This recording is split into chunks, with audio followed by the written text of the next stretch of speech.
सीमा की माँ उसके पिता के मौत के बाद बिल्कुल अकेली हो गई थी।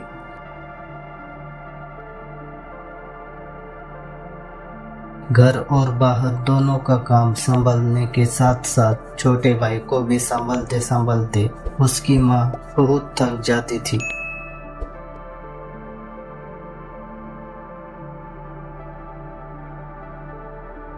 तब गर्मी के दिन थे। उसकी माँ दोपहर के टाइम गर्मी में घर का सामान खरीदने सीमा के छोटे भाई को साथ लेकर गई। पैदल घर वापस आते आते रात हो गई थी। उसके छोटे भाई का भूख से बुरा हाल हुआ था। वो भूख के मारे जोर जोर से रोना शुरू हो गया। उसकी माँ की लाख कोशिशों के बाद भी वो किसी भी तरह चुप नहीं हो रहा था। तभी सीमा की माँ को रास्ते में घनी छाव वाला एक पेड़ नजर आया। उसके माँ ने सोचा कि उस पेड़ के पास बैठकर थोड़ा आराम कर ले, और वो वहाँ बैठ गई और उसके भाई को दूध पिलाने लगी। सीमा के छोटे भाई को दूध पिलाते हुए उसकी माँ को अब थोड़ा समय ही हुआ था कि उसके माँ को किसी बच्चे के हंसने की आवाज आई।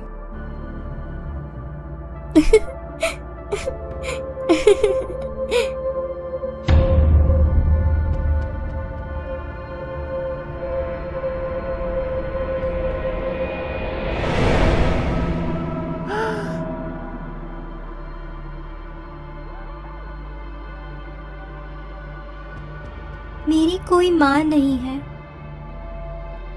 क्या आप मेरी माँ बनेंगी?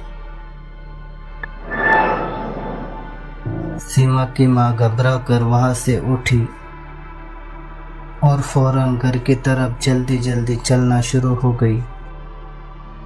अब वो छोटी बच्ची उन्हें घर में हर जगह नजर आने लगी,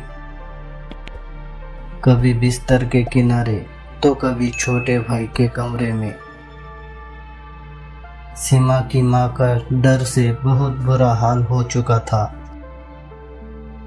अब वो सीमा के छोटे भाई का देखभाल भी ठीक से नहीं कर पाती थी, क्योंकि वो डर की वजह से अपना मानसिक संतुलन खोती जा रही थी।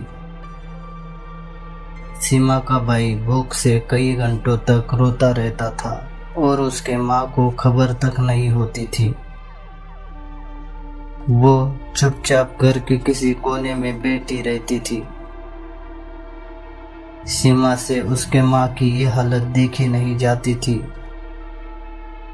सीमा उसके छोटे भाई को ऐसा रोता हुआ नहीं देख सकती थी, इसलिए सीमा ने उसकी माँ को इस खौफ से हमेशा के लिए आज़ाद कर दिया, क्योंकि सीमा ही वो बच्ची थी जिसकी वजह से उसकी माँ का ये हाल हुआ था।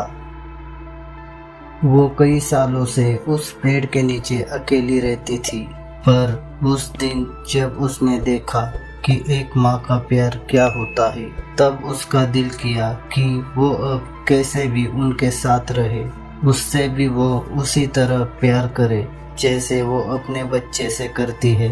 इसीलिए सीमा उस रात उनके साथ उनके घर आ गई थी ताकि वो हमेशा उनके साथ रहे। अब सीमा, उसकी माँ और उसका छोटा भाई एक साथ उस घर में सुकून से रहते हैं। सीमा का छोटा भाई अब भूख से बिल्कुल भी नहीं रोता, क्योंकि अब सीमा उसका ख्याल रखती है। लोग कहते हैं रात को किसी पेड़ के पास नहीं बैठना चाहिए, क्योंकि पुराने और घने पेड़ पर जिन और भूत बसते हैं, और हो सकता है कोई भूत या जिन हमारे साथ घर भी आ सकता है। अगर आपको ये कहानी पसंद आई हो तो इसे लाइक, शेयर और कमेंट जरूर करें, और अगर आप इस चैनल पर नए हो तो इसे सब्सक्राइब जरूर करें। तो मैं मिलूंगा अगली वीडियो में। धन्यवाद।